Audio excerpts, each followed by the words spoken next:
예레미야 33장 3절 같이 읽습니다. 너는 내게 부르짖으라. 내가 내게 응답하겠고 내가 알지 못하는 크고 은밀한 일을 내게 보이리라.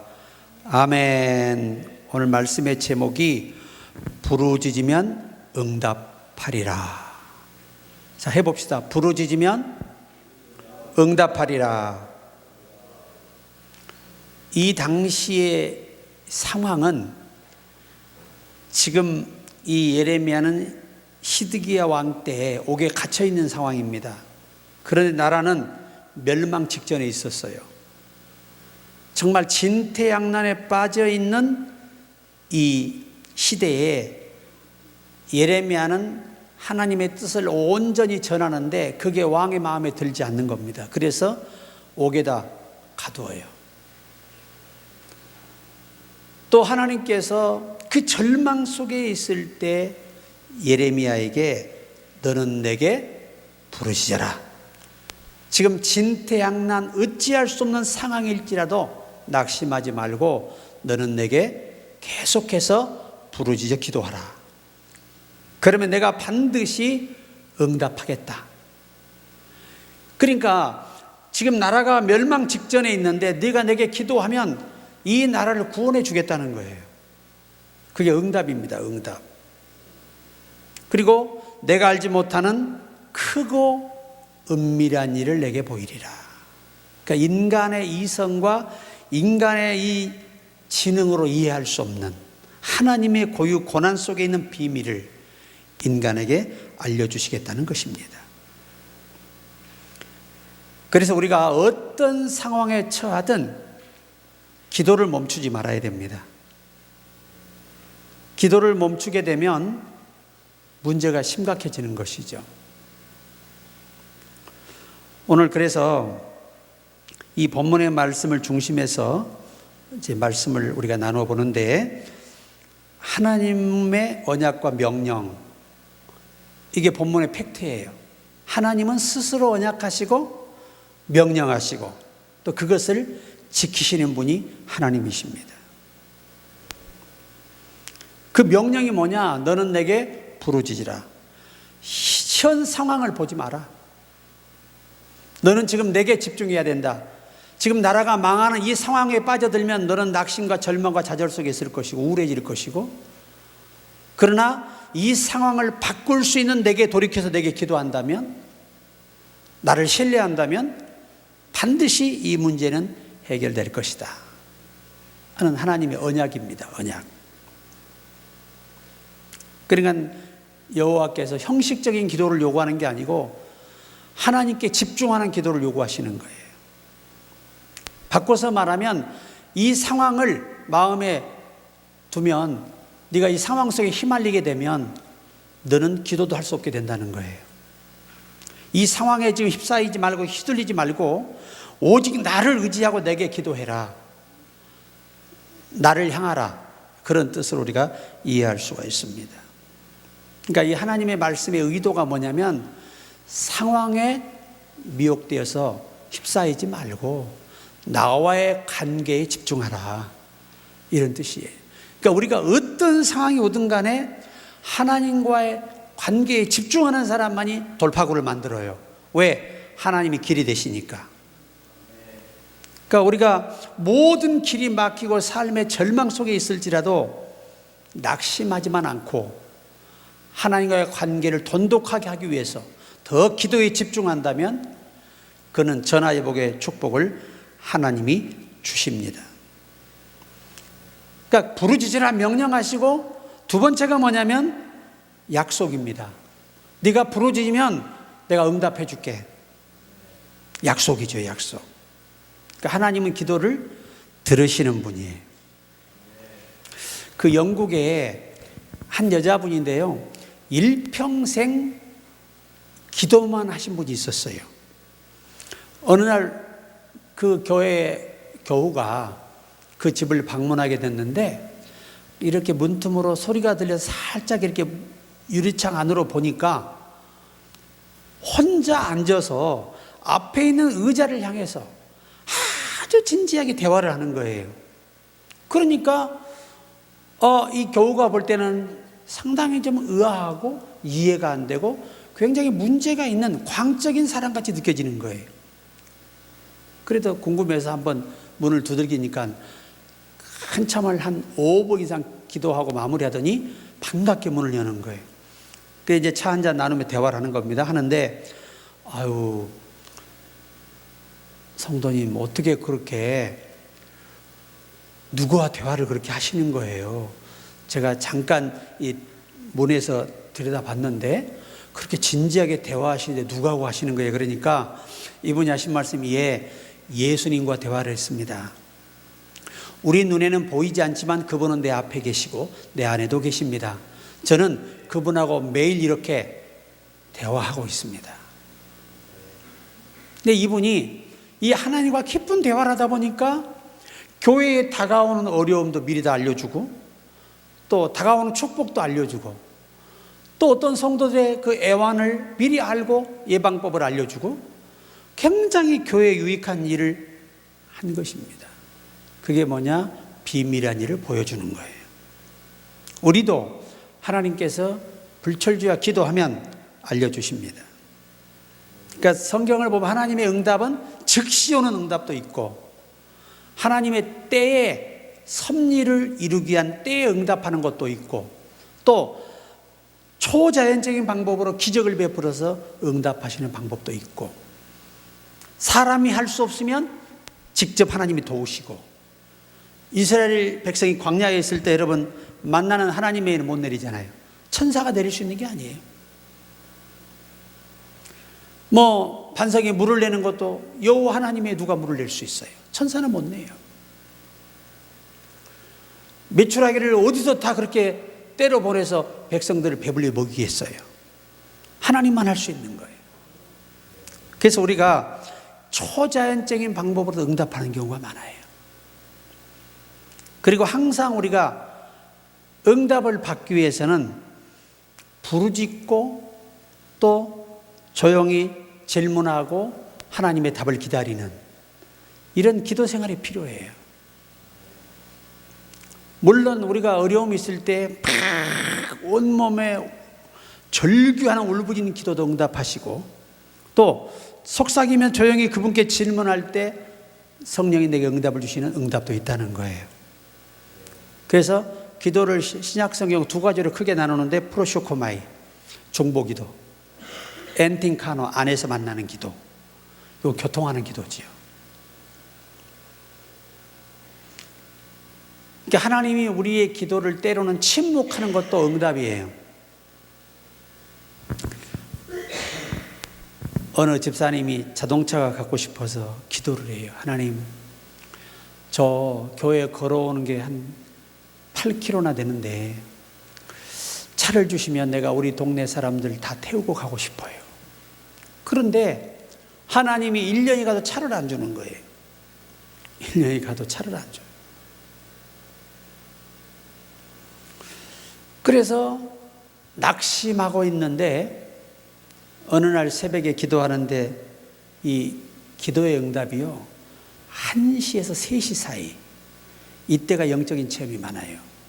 이건 제 경험이에요. 또 시편 다윗도 그렇게 체험했고 성경을 보시면 새벽에 하나님의 움직임이 나타나요. 왜? 보통 우리가 이제 11시부터 한 1시까지는 영적인 싸움이 있어요. 마귀가 엄청난 방해를 합니다. 막 감당할 수 없을 때는 졸음도 주고 안 아팠던 온몸이 아프고 이렇게 방해를 해요. 그걸 이겨내면 쫙 뚫립니다. 자, 그런데 이분이 새벽에 기도하다가 집에 오다가 쓰러진 거예요. 쓰러졌는데 뇌종양이에요. 뇌종양, 악성 뇌종양. 그래서 왜 하나님이 자기에게 차를 주지 않았는가를 그제서 깨닫게 된 거예요. 만약에 차를 가지고 가다가 달리다가 뇌종양에서 뇌쇼크로 쓰러져 버리면 어떻게 될까요? 그건 감당할 수가 없는 거예요. 그래서 감사하는데 내 수술을 해야 되는데 돈이 없는 거예요. 돈이. 그래서 하나님, 나는 가진 것이 없지만 아버지는 풍성하시지 않습니까? 직접 고쳐주시든지 의사를 통해 나를 고치시든지 방법을 주십시오. 근데 악성은 사실 의학으로도 힘들어요. 그 당시에는 불가능한 상태여서 무조건 죽어야 되는 거예요. 그래 이분이 모든 일을 딱 접고 아내와 자녀에게 설득을 시키고 병명을 알리니 얼마나 충격적이었습니까? 그리고 기도원에 들어가요. 하나님, 병원에 가 죽느니 차라리 아버지 품에 죽겠습니다. 그러나 나는 한 가지 확신합니다. 채찍에 맞음으로 나음을 입었도다. 그래 그 채찍에 맞음으로 난 낫습니다 하고 머리에 자기가 손을 얹고 계속 감사기도를 한 거예요. 한 달 돼도 안 내려와, 2달 돼도 안 내려와, 3달 돼도 안 내려와, 6개월 돼도 안 내려오니까 이 부인이 걱정이 돼 기도원을 가본 거예요. 갔더니 막 손을 들고 강단에 막 춤을 추며 찬양을 하고 있는 거예요. 왜냐? 그렇게 아프던 머리의 증상이 다 사라지고 나니까 막 기쁜 거야, 자기도 모르게. 그래서 자기 아내와 함께 병원에 가서 보니까 뇌 종양이 없어졌어요. 성경은 뭐라고 말하죠? 믿음대로 될지어다. 그런 놀라운 일이 있었어요, 실제로. 그러니까 이제 그 집사님의 믿음은 완전히 이제 바뀐 거죠. 확연하게 믿음이 바뀌었습니다. 확연하게. 최남수 목사님의 간증입니다. 교회 개척 후 계속 철야기도를 혼자 드립니다. 성도는 없고 텅 비어 있지만 기도 전화는 분명하게 생긴 것을 감사하며 밤 11시에서 새벽 5시까지 강단 위에서 매일 5년간 철야를 했습니다. 거의 매일 새벽 2시경에 영적 체험을 많이 주셨다고 간증하고 있어요. 그날도 새벽 2시경 강단에 쓰러져 있을 때였습니다. 마음속에 주님의 음성이 들립니다. 얘야, 내 종아, 내가 너를 어디까지 축복할 것 같으냐? 이렇게 질문하신 거예요. 그 순간 나는 정신 바짝 차리고 야, 이제 나도 축복을 받나 보다 하고 나는 순간 내 자신에게 자기가 놀란 거예요. 그 말을 하는 자신이 놀란 겁니다. 왜? 나는 돈에 찌든 사람이 아니라고 생각했는데 자기도 모르게 얼마나 축복할 수 있다고 생각하니까 1억을 생각한 거예요. 그리고 또 한 사람인 자기 속에서 또 한 최민수가 또 최남수가 그래요. 2억을 내가 달라고 해야지. 그런 겁니다.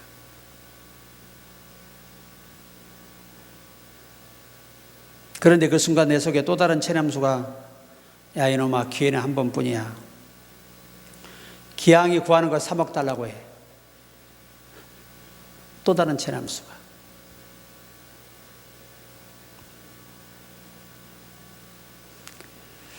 그랬더니 그 처음 했던 최남수가 속에서 야 이놈아, 개척교회 목사가 1억도 크지 너무 욕심 부리면 안 돼.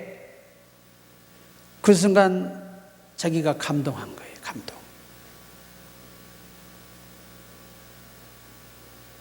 지금 나에게는 단돈 10,000원도 없지만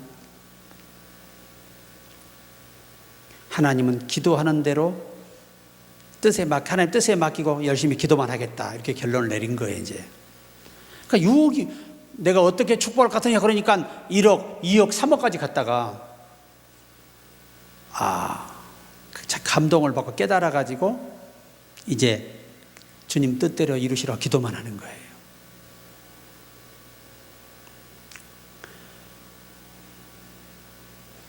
그때 주님께서 다시 마음속에 말씀을 하십니다. 내 종아, 1억도 아니고 2억도 아니다. 내가 기도하는 대로 주리라. 그 순간 이후에는 나에게 1억이 아니라 단돈 10,000원도 없지만 그렇게 마음이 기쁘더라는 거예요. 그런데 5년 기도를 마치는 그날 밤에 성령께서 책을 한 권 쓰라고 권하십니다. 그 책이 뭐냐? 유명한 책이죠. 예수꾼 만들기 책이라는 책이 있어요. 당시 이 책이 한 권에 1,000원이었습니다. 1,000원. 1,000원. 그런데 2년도 되지 않아 60만 부가 팔렸어요.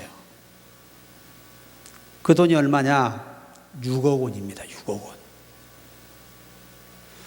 우리가 김진홍 목사님도 두레마을을 세우기 전에 청계천에서 얼마나 힘들었어요. 그래서 원 사모님이 양심선을 편지를 썼어요. 밤에 여보, 나는 목사의 사모로서 어울리지 않아요. 나는 당신을 도울 수도 없고 해줄 수가 없어요. 좋은 분 만나서 목회하시고 저는 떠납니다 하고 아이들 둘 데리고 미국으로 가버렸어요. 지금 걔들은 완전히 컸죠. 또 다시 재혼한 사모니가 낳은 아이들이 지금 곁에 있는 거예요. 너무 얼마나 참담하겠어요. 부인이 목회를 못하겠다고 떠나가 버렸는데. 그런 그 절망 속에서 어찌할 바를 모르고 있을 때 하나님께서 그에게 주신 영감이 뭐냐? 책 한 권, 새벽을 깨우리로다. 이 책이 기독교의 베스트셀러가 돼서 어마어마하게 팔렸어요. 그래서 두레마을을 세운 거예요. 그리고 큰 목회를 이루었죠. 부르짖으면 크고 은밀한 일을 내게 보이리라. 아무것도 아닌데 하나님이 주신 영감을 따르면 나머지는 하나님 책임을 지신다는 겁니다. 그게 중요한 거예요. 그러니까 마지막 셋째, 하나님의 계시. 하나님의 계시가 뭐냐? 크고 은밀한 일을 내게 알려주는 거죠. 그러니까 실제적으로는 인간의 지식과 두뇌와 계산을 넘어선 하나님의 계획, 그러니까 하나님 당신만 가지고 있는 비밀을 우리에게 알려주는 거죠. 저와 여러분의 인생길도 국가의 일도 내가 하는 모든 일에도 그 모든 성공의 길은 하나님 자신만 갖고 계세요. 그러니까 네가 내게 부르짖으면 내가 응답하는데 그 응답이 뭐냐? 내 속에만 있는 걸 내가 알려줄게. 내가 너를 향해 가지고 있는 것, 너희 국가를 내가 가지고 있는 것, 내 백성을 내가 가지고 있는 것, 내가 다 알려줄게. 기도의 능력은 바로 그런 것입니다. 하나님 속에 감추인 것들을 내가 받아들였을 때 그건 현실이 되고 실제가 되는 것이죠. 왜? 하나님은 전능하시기 때문입니다. 우린 기억해야 돼요. 우리의 생각보다 크시고 우리의 길보다 높으신 그분을 향해 늘 방향을 정하고 어떤 상황에 연연하지 말고 기도에 집중하라 하는 것입니다.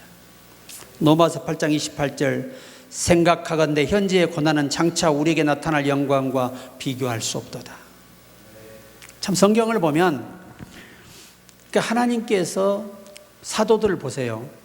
사도들도 집에도 안 보내잖아요. 가정이 있어요. 자식이 있어요. 부모가 있어요. 그런데 예수님은 그들을 집으로 안 보내요.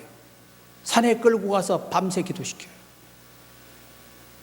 특히 마지막 때 이 가정도 아내가 있는 데도 없는 데처럼 살으라는 거예요.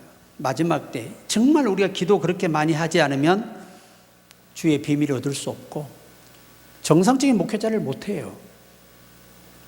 지금 얼마나 많은 목회자들이 기도를 안 하는지 몰라요. 기도 안 해요. 아주 유튜브에다 미쳐가지고 기도 안 해요. 손만 들면 유튜브 보고 있어요. 여러분, 핸드폰이 우리 영혼을 죽입니다. 우리 미래를 다 망가뜨려요. 그래서 충분히 기도할 시간을 갖는 자만이 성공할 수 있어요. 하나님이 그에게 기회를 주시는 거죠. 우리가 한번 우리 자신을 반성해 보라는 거예요. 핸드폰 놓을 때가 있어요, 없어요? 병원에 가잖아요. 전부 다 핸드폰만 보고 있어요. 전철 가잖아요. 전부 다 핸드폰만 보고 있어요. 가족끼리 있어도 핸드폰만 보고 있어요. 대화할 시간이 없습니다. 그런데 어떻게 하나님과 대화를 하겠어요? 그리고 이렇게 기도할 때는 이 핸드폰을 사실은 딱 꺼놔야 돼요. 이거 기도하다가 마귀가 따르릉 울려가지고 중요한 순간에 기도를 딱 끊어버리거든요. 우리가 그런 사탄의 공격을 아마 좀 깨어있는 사람이라면 느낄 거예요. 얼마나 사탄이가 우리를 지금 기도 못하게 하고 성경 못 보게 하고 엉뚱한 길로 시간 헛되게 보내게 하는지 생각해 봐야 합니다. 하나님은 부르짖는 자에게 응답하시고 그에게 크고 비밀한 일을 보여주는 거예요. 조영기 목사님도 그냥 성공한 거 아니에요. 그분은 참 아들들이 태어난 게 기적이에요. 조영기 목사님도. 가정의 개념에 자식도 돌보지 않았어요. 오직 목양에 전념했어요. 기도하고. 그러니까 사모님이 얼마나 힘들었겠어요. 애들을 다 사모님이 책임져야 되니까. 그만큼 그래서 하나님이 주의 종들은 초대교회도 구약에도 성전에 머물도록 명령하신 거예요. 거기가 내 생활 터전이에요. 그런 믿음을 가지고 있어야 마지막 때에 세상을 돌파할 수 있어요. 그러니까 우리가 생각을 깊이 해야 됩니다. 저는 아침에도 이렇게 참 기도하다가 곡을 쓸 때 얼마나 행복한지 몰라요. 왜? 그분의 성령이 주는 영감이란 게 있잖아요. 나는 뭐가 행복하냐? 뭐 곡이 좋고 가사가 좋은 게 행복한 게 아니라 그분이 내게 소스를 주신다는 거예요. 그게 행복한 거예요. 성경을 연구하고 있으면 영감이 착착착착 내게 다가올 때 그 감격은 말로 할 수 없는 거예요.